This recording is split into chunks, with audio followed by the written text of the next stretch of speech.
পুরাকালে একসময় স্বর্গে বৃত্তাসুর নামে এক অসুর প্রচণ্ড তাণ্ডব ও অত্যাচার শুরু করেছিল।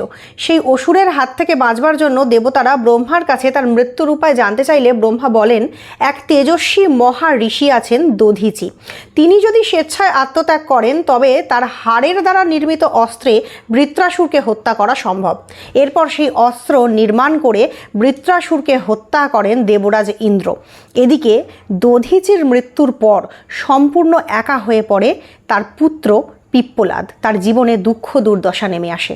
পিপ্পলাদ এরপর জানতে পারে যে তার জীবনে এত সমস্যার প্রকৃত কারণ হলো শনিদেবের বক্র দৃষ্টি।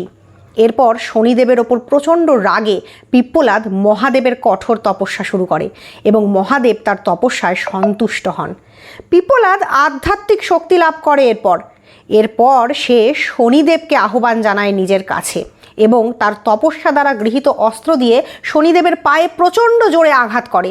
শনিদেব এতে প্রচণ্ড ক্ষতিগ্রস্ত হন এবং পিপ্পলাদের কাছে তার বক্র দৃষ্টি দানের জন্য শেষ পর্যন্ত ক্ষমা চান।